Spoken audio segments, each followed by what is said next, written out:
G'day guys, it's Alan Rajab from RajabRacing. We're here today to formally release the new intake manifold systems that we've designed right here in-house for the Nissan Skyline GTR RB26 engines.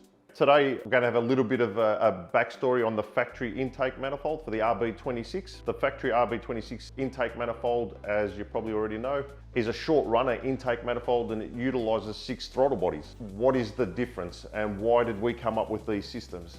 The factory intake manifolds, being such a short runner, really does limit the amount of torque you can make in the bottom end. With our system being a long runner, what it does, it enhances the airflow to the combustion chamber, which increases both torque and power at an early stage. Not only that, it goes even further to be able to equal out the airflow across all 6 cylinders, which inevitably helps 1, the tuner, and 2, the power output.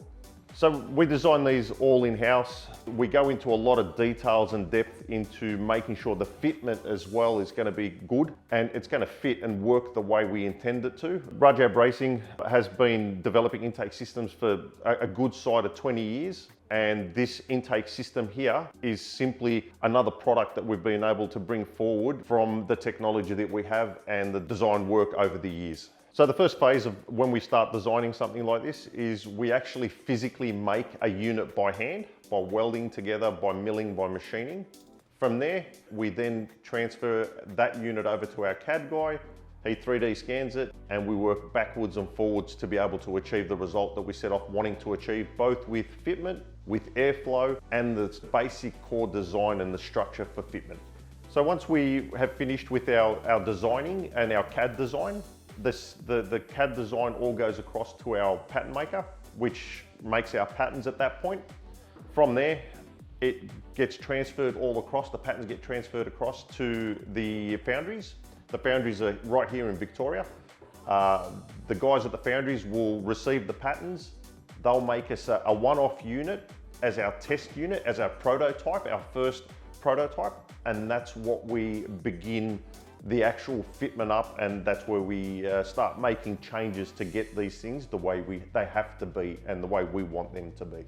Once we receive our first unit from the foundry, they go across to get heat treated. Because they're aluminium, you want to make sure you've got really good structure. So they're going to be as strong as we possibly can make them. They go to the heat treaters, they get heat treated. From there to the blasters, again, both in Victoria, they get sandblasted, stainless blasted, and that's where we have our almost finished product. After that stage, once we receive them from the blasters, they come here back in-house. We do inspect them.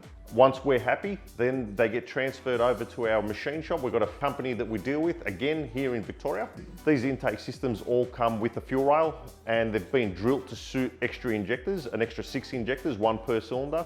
You don't have to use them if you don't want. We can give you block-offs. However, that's how they come, and they come with 2 options for the throttle body. One is a drive-by-wire Bosch.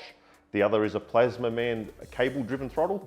For sealing system between the 2 halves, we've integrated O-rings into the system for a really good tight seal. Okay, here we've got a car that we do a lot of our development work on. It's just a shop car that we do a lot of this sort of testing. We don't like selling parts unless we test them and we know what potentially they're going to be able to give our customer. So on the graph here on the dyno, we've got a before and after. The before being with the factory intake manifold system, i.e. the short runner. And we've also, which is in red, and we've also got our new intake system on this RB26 engine, which is the yellow line, which illustrates the amount of differences there are between the 2.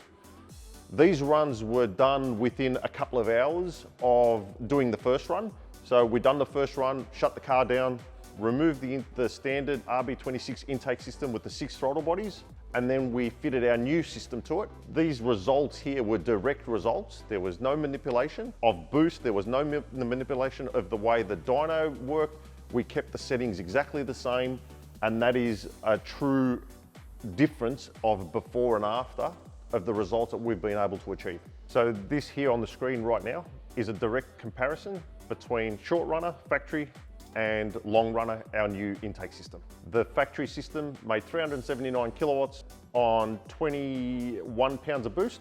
Our system made 407 kilowatts on 22.6 pounds of boost. There's a 1 pound of boost difference variance, but that's what we ended up as a result.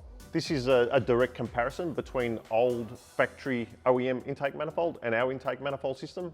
The red line shows you what the factory system had done. The yellow line shows you what our system was able to do. Between the two, if we come across with the RPM, you'll have a fairly good idea of the increases that we were able to achieve. If we go to 4,000 RPM, so at 4,000 RPM, we were able to achieve 94 kilowatts versus 84 kilowatts.